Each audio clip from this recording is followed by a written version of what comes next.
Bon, moi je viens du nord du Mali. Mon père il s'appelle Touré Modi et ma mère Yawara Bintou. On vient du nord. Moi je suis sorti au Mali à cause de la guerre du nord. Donc mon père a été assassiné. Donc je suis un enfant unique. Donc je suis obligé de sortir au Mali parce que ma mère, elle aussi elle est fille. Elle est partie mais actuellement elle vit en Côte d'Ivoire. Je sais là où elle est aujourd'hui. Elle se sent bien, mais elle est en Côte d'Ivoire. Elle a refusé en Côte d'Ivoire. Donc c'est pour cette raison, j'ai personne là-bas. Je suis obligé de sortir au Mali. Et quand vous êtes parti du Mali, au départ, vous vouliez aller où? Je voulais aller en Europe, c'est ce que j'ai imaginé. Juste l'Europe? Vous n'avez pas l'Allemagne, l'Angleterre? Non, parce qu'en Afrique, il n'y a pas de sécurité là-bas. Algérie, Libye, Tunisie, même si tu rentres là-bas, tu n'es pas en sécurité. Donc je suis obligé de traverser la Méditerranée et venir en Europe. Donc quand je me suis venu en Italie, directement, je suis venu en France. Parce qu'en Italie, j'aime pas vivre en Italie, franchement. J'aime de vivre en France ici. Donc c'était ça que je suis là. Et donc vous vous êtes dit Paris? Paris direct. Pourquoi Paris? Paris, j'ai choisi Paris. Bon. Vous dites pas Paris, c'est magique. C'est une ville que moi j'aime beaucoup. C'est pour cette raison que je suis venu. Je sais qu'il y a des travaux ici, il y a des libertés, il y a des égalités, il y a des fraternités ici. Donc c'est ce que j'ai trouvé avec les jeunes villois en 92. Donc, pas de préfet. Merci. Monsieur, ouais. Vous pouvez nous raconter un petit peu comme votre collègue, s'il vous plaît? Allez. Moi aussi, Touré Moussa. Ouais. Je viens du Mali, de la région du Caille. Celui-là.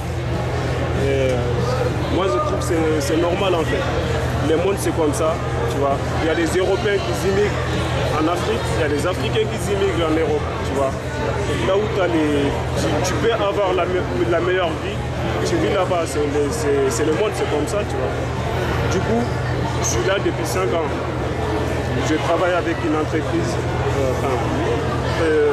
RSI. Pendant des années, on m'a exploité.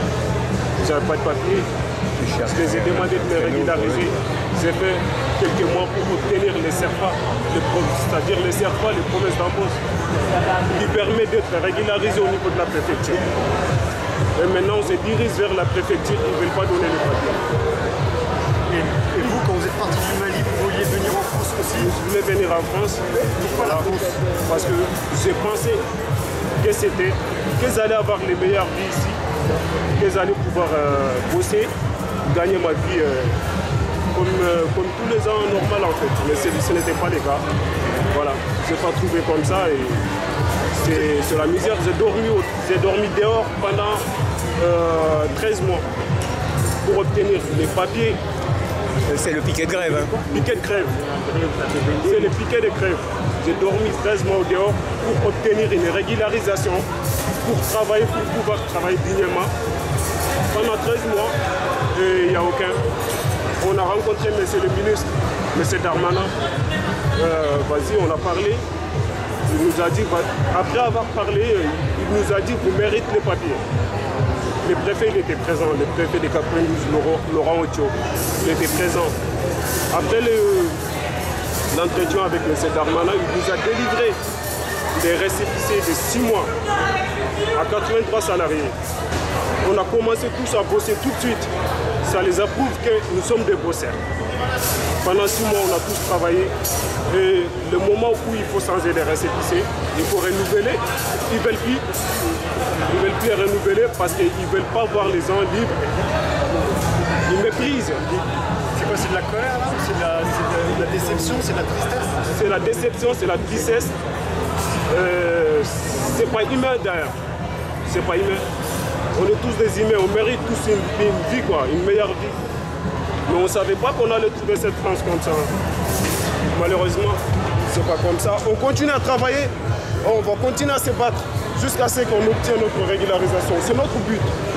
On n'a pas d'autre chose à faire. On travaille et on lutte. On ne va jamais abandonner.